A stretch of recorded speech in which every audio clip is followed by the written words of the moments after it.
Hello, and welcome to Shadow Me Next, a podcast where I take you into and behind the scenes of the medical world to provide you with a deeper understanding of the human side of medicine.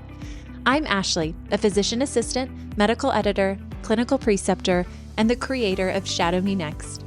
It is my pleasure to introduce you to incredible members of the healthcare field and uncover their unique stories, the joys and challenges they face, and what drives them in their careers. It's access you want and stories you need. Whether you're a pre-health student or simply curious about the healthcare field, I invite you to join me as we take a conversational and personal look into the lives and minds of leaders in medicine. I don't want you to miss a single one of these conversations, so make sure that you subscribe to this podcast, which will automatically notify you when new episodes are dropped, and follow us on Instagram and Facebook at Shadow Me Next, where we will review highlights from this conversation and where I'll give you sneak previews of our upcoming guests. When Rachelle Hodel first became a nurse, she quickly realized she had one dream: to work with babies. She chased that dream fearlessly, walking into the nursery manager's office with a resume and a cover letter, not even knowing if there was a position open. That leap of faith led to 15 years in labor and delivery, caring for families during some of the most important moments of their life. But life changes, and Rachelle knew she wanted a career that would grow with her family. She returned to school online while raising 3 kids and eventually found her home in pediatrics. For nearly a decade, she's been guiding children from newborns to teens, building bonds that last years, and sometimes entire childhoods. In this episode, Rachelle talks about the privilege and responsibility of shaping health foundations in kids, the art of reading the room to truly connect with patients, and why some of the most important conversations in pediatrics have nothing to do with lab results and everything to do with bullying, confidence, and mental health. She also shares how she navigates the hard moments, the ones she can't fix right away, and why she still believes medicine can be unbroken by the right people in the right roles. Please keep in mind that the content of this podcast is intended for informational and entertainment purposes only and should not be considered as professional medical advice.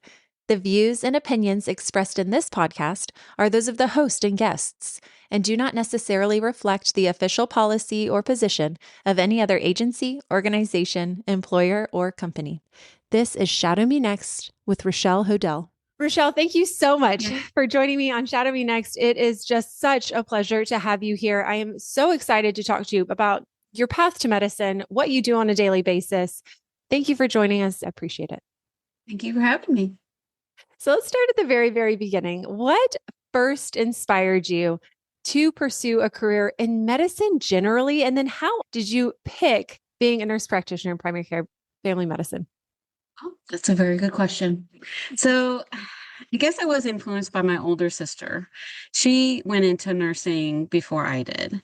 And I guess as a kid, right, growing up, I always had this kind of like motherly, take care of people instinct, because I had a great mom, great grandmas, all of that stuff to kind of like guide me into that personality, character traits, that sort of thing. So I really honestly did not consider any other career path. And I always knew I loved kids, but I especially loved babies. So that was my goal. My goal was to work with babies. So went to nursing school, loved it, had a great time, learned so much, but I excelled and really, really enjoyed like labor delivery, nursery. Something clicked with me. So I started working as a nurse tech my senior year of college. And then I decided, you know what? I'm just going to write up a resume. And I found out where the nurse manager's office was for the nursery and labor and delivery department. And I just wrote up a little cover letter and I put it on her desk. And lo and behold, stars aligned and I got the job. So I didn't even check to see if there was a position open or not. I just went for it. So that was like my dream job. I loved it. I loved every minute of it. I spent 15 years there. Of course, when you work in a hospital, it's a 24/7 operation. There's no, so there's weekends, there's holidays, there's call. Um, Started a family. So I have 3 kids and I have 3 girls. And so then I just got to this feeling that I was ready for something more. Um, I think after you're in a job for about 5+ years, you really have had the life experiences, you got your feet wet, you feel comfortable, then you grow on that, and you grow on that, and you grow on that. And I got to a point where I was really confident in what I was doing, but then I thought, what what else could I do? So then I decided I was going to try to look into a career path that was a little bit more family friendly so that I could go to the sporting events after school, the school events, things like that. And so then I started looking at nurse practitioner. So that's what I did. So crazy enough, I got my degree online with 3 kids at home and working part-time, thankfully. And then, it just fit. I mean, I was scared to death at first because it'd been 15 years since I went back to school, but I did it. And, then I started out in what's called, internal medicine/pediatrics. So, but I dealt mostly with adults, but my passion was still with kids and with babies. And so I was thankful enough that a position came up with our pediatric group. And so that's where I've been for the last like 9+ years. This is so important for a lot of people, not just women, men as well, to understand is it's so important to find a career that can really shift with you and shift with your life Yes. and Mhm. and I think that, well, number one, it makes your life a little bit easier. But number two, it really helps prevent burnout, and it helps Yeah. prevent those feelings where you think, I need to be somewhere different, and Yeah. I can't be here because I need to be there. And being able to be flexible and shift, I think, is one of the absolute gems of working in nursing. Oh, yeah. And you really Mhm. make it your own. And I love that you knew. I mean, it was just, oh, get after it. That's what I tell my Yeah. students all the time. If you see something you want, get after it. And that's exactly what you Yeah. did. You said you put Yeah. your resume together, cover letter, threw it on a desk of somebody that you knew Yeah. was in leadership. Mhm. And Mhm. look what's happened. So you're working in pediatrics. Is it pediatrics and adult medicine both? No, Okay. I did that at first, and Mhm. then, now I've transitioned to just pediatrics, so newborn through 18, 19-year-olds.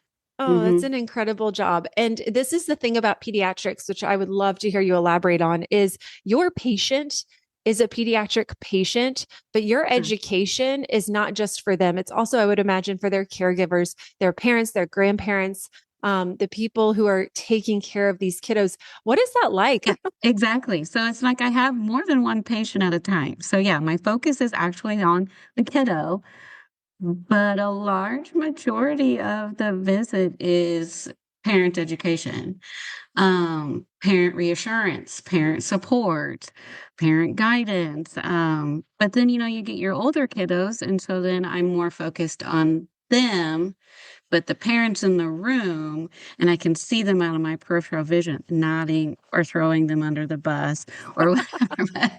But yeah, it is definitely a group effort. But I love it. I love it. I feel like it is a huge privilege to be there, to take care of their kids, that they trust me to take care of their kids, and to see them grow up. That's what I love the most about it. I mean, it's all such formative years, as we all know.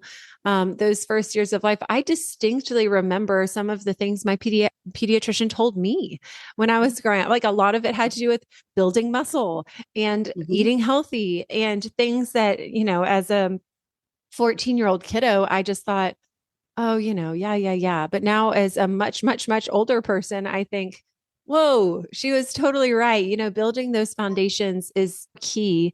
The weight of what you do, I'm sure, feels very heavy at times. How do you balance that? I mean, you are establishing these health foundations for these kids that will carry them literally for the rest of their life. Is that difficult? Have you developed tactics to have those conversations with them?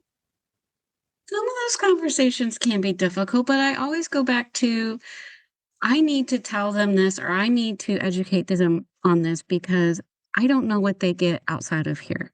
So if I'm the only one that's going to tell them, then so be it. I'll be the only one. So I think at first it was hard, but like any new job, you learn, you grow, you keep doing it over and over, and you find a groove. And so I feel like a lot of these kids, I can kind of read them a little bit, and then, I just kind of go from there. So if it's a shy kid versus a non-engaged kid versus a kid who, is just longing for some type of a support and attention, Mhm. I think my approach is different. Here at Shadow Me Next, we like to talk about quality questions. These are questions that you might hear while interviewing for your pre-health professional school. Rachelle and I didn't have a chance to talk about a quality question, but this situation that she's describing brings up one I've heard, and it led to a rather awkward conversation. Tell me about a time you witnessed a clinician who did not read the room. How did this make you feel? How do you think the patient felt? In pediatrics especially, your clinical plan only works if your patient and their family are on board. Rachelle reminded me that one of the most valuable skills you can have in medicine is the ability to read the room. That means meeting people where they are, whether it's sitting back and relaxing with a teenager who's guarded or leaning in with extra reassurance for a worried parent. This question challenges you to think beyond the medical chart. How should you adjust your approach so that your patients feel seen, understood, and ready to work with you? Keep in mind that there's more interview prep, such as mock interviews and personal statement review, over on shadowmenext.com. There you'll find amazing resources to help you as you prepare to answer your own quality questions. So I try to meet them where they're at, but yet still be in a professional role. But, sometimes if it's a teenager and I try to like relate with them, I'll just sit down, we'll just kick back, we'll just be relaxed, and I'll just try to get them to open up to me and then share what I need to share with them, and then I can tell. I mean, there's some kids who are like, I don't want to be here. I'm not going to listen to you.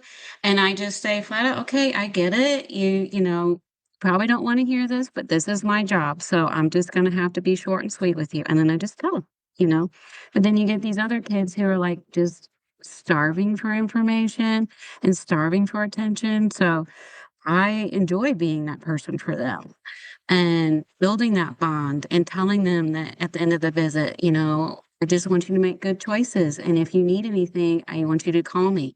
And so then I'll give them my office number and make sure that they have it. And same with the parents, I've just told them time and time again, there's no dumb question. We are here for you. I've been there in your shoes before. If there's anything you ever need, please don't hesitate to call us.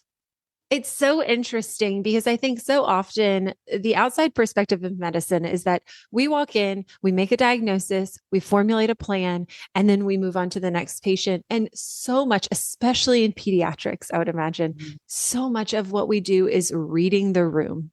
You have Mhm. to read the room because you can formulate a plan, you can make a diagnosis until the cows come home.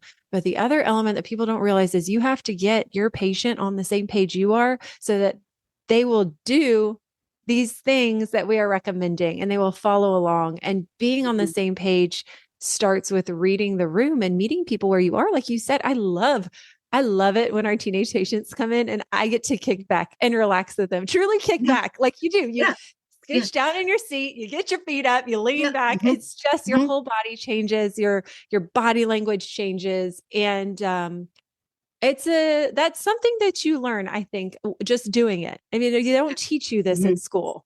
No, no, absolutely not. But you've always been a witness to a medical encounter where the doctor or the provider comes in and they're just straight to the point, we're going to do this, we're going to, and it's just, and then they're gone.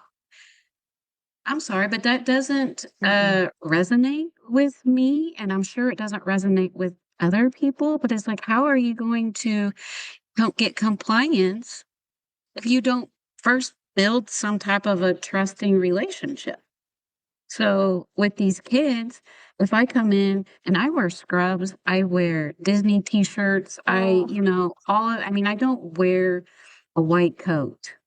So if I feel like if I go in there all, you know, sturdy and professional and stuff, they're going to be more intimidated, right, perhaps, at right. least some kids, and they're not going to want to share things with me. But if I, look like the average Joe and I try to meet them, where they're at, and I try to get some sort of trust with them, that usually goes over a lot better. I'm so glad you brought that up. And actually, it's a perfect segue into one of the other things that I wanted to talk about, which was you mentioned the fact that sometimes the things that you talk to these patients about, other people might not be talking to them. So it has to be you. It has to be you Yeah, in pediatrics. yeah. And you mentioned taking off your white coat, which I just love so much. What would you say for somebody like me who isn't in pediatrics, but maybe will see pediatric patients? What are some things that you wish we would talk to our kiddo patients about more? Things like, I mean, do you want us to be talking to them about bullies? Like in germ, we see that a lot. Oh, you have Mhm, acne. Tell me mhm, about why you're here today. Somebody's bullying you in school because of your acne. Let's not talk about your acne. Let's talk about bullying. What are some mhm, other mhm. big conversations that you expect the clinicians in other fields of medicine to be having with our kiddo patients? Well, that is a very good topic. Mental health in kids is huge. It's probably some of my more challenging visits.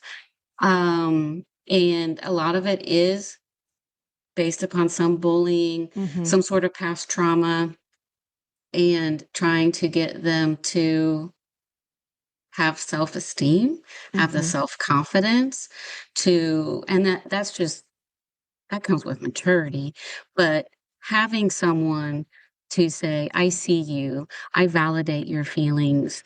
No one's trying to tell you to feel differently, but, you know, you are in charge of you, and unfortunately, we cannot change other people's, behaviors, but we can help you to build the coping skills, to build the shield that you need in order to get through your school day." School years, and especially like those junior high years, they're rough. They're really rough. And having raised, I have 3 girls. I've been through junior high 3 times. I still had one in high school, but it's just, I guess just kinda prepping your kids more Yeah. for social relationships, and just having, like, real conversations, like, "Okay, you're gonna get exposed to this, you're gonna do this. Let's maybe, like, ask or say, like, when somebody says this to you, what could be your response?" And just, like, a lot of very much so talking about relationships and maybe what to expect. And then there's the whole aspect of health and taking care of your body. And it is so much easier to let your kid just eat whatever they want. But Mm. no, so starting, I try to get my families when the kids are young and we're starting foods and going into the toddler phase and going into the early school phase of you're in charge of what they are eating. If you don't buy it, they can't eat it, type of thing. And so, yes, you can still have all your fun foods and things like that, but it's just like you set the example.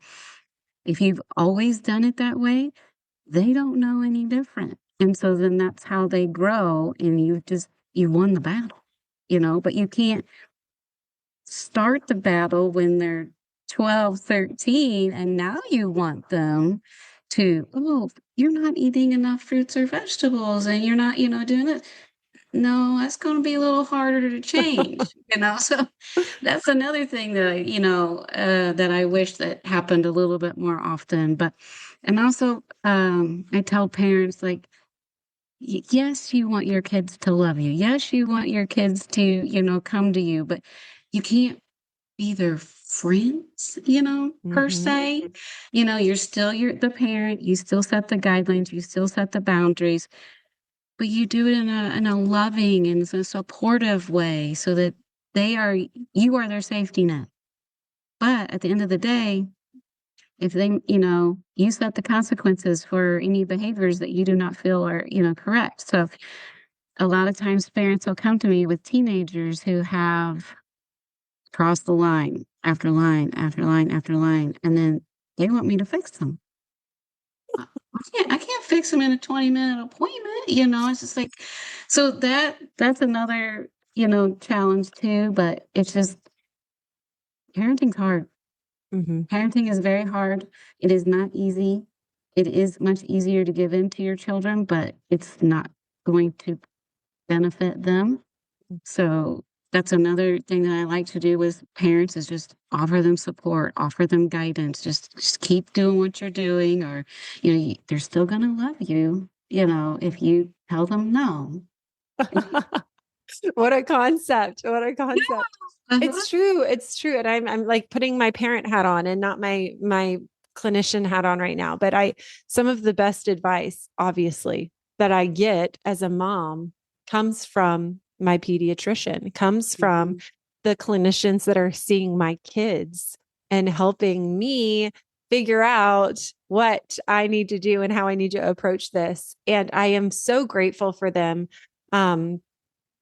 I'm so grateful for them and the way that they first of all love my kiddos. And I'm sure you feel the same way. Like it's just such a special, unique field of medicine because truly I feel like my pediatrician loves my children. And it's an interesting thing because you've seen these kids grow and you've seen them develop. You guys probably develop these really tight bonds with these kiddos, yeah?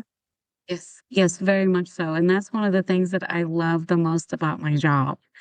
I love seeing them grow up. I love seeing them on my schedule. I'm being so excited. And luckily I get to do that quite often. So it really like reaffirms this is where I need to be because that feeling that I get when I get to see these kids. And I unfortunately had to be out of work on an extended medical leave not that long ago. And I mean, like I was gone for like 6+ months. And Wow. I kept hearing from the nurses, these families would call in, is Rachelle back yet? Is Rachelle back yet? Is she coming back? Are you sure she's coming back? Because some of these kids now will only see me. They don't want to see the doctor. They only will see me because I've formed that bond with them. No, it's true. And there's a dichotomy there because that is so meaningful for us, right? But at the same time, it can be really challenging for you, especially when you are trying to take care of your own medical issues and things like this. Rachelle, tell me about a time we're talking about the wonderful and the joyous moments of pediatrics, but I'm sure there's some really tough times too. How do you navigate that? I mean, does that just wreck you? Are those days where you just go home and you say, I'm just gonna look forward to tomorrow, you know? Yeah, yeah. There's always those days, but I feel like you're always gonna have that in pretty much whatever profession that you have. That's what makes the better days better.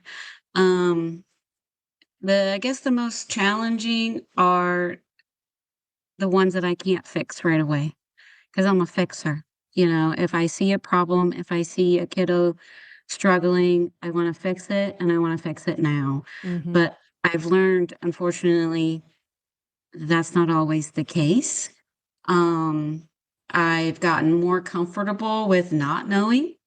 Uh, but I always reassure my families, I'm not really sure right now, but you know what? We're going to figure this out. I promise you, I will get you in touch with the right specialist. We'll involve all of our team, things like that. So the ones that I just can't fix right away, the ones that I know it's going to be a longer journey, those are pretty stressful.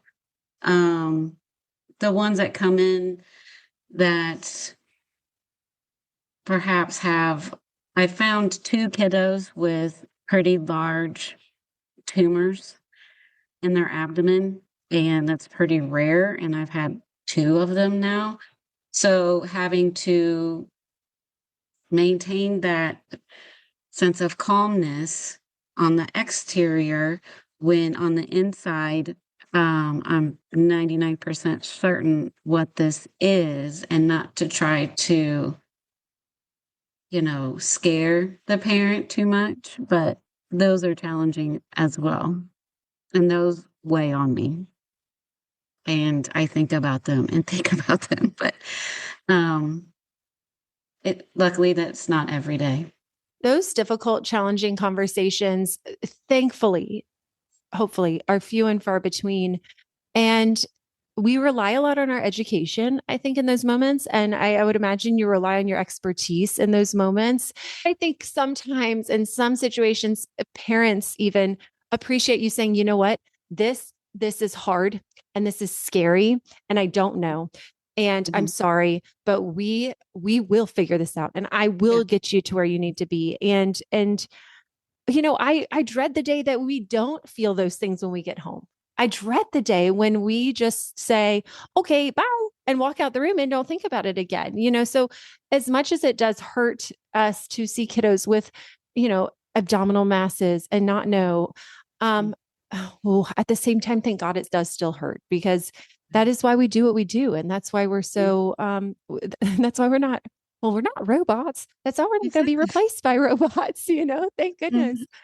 What would you tell a pre-health student, and this is a pre-PA, pre-nursing, pre-med student, about medicine in general? All they're hearing recently is it's broken and there's problems and people are getting burned out.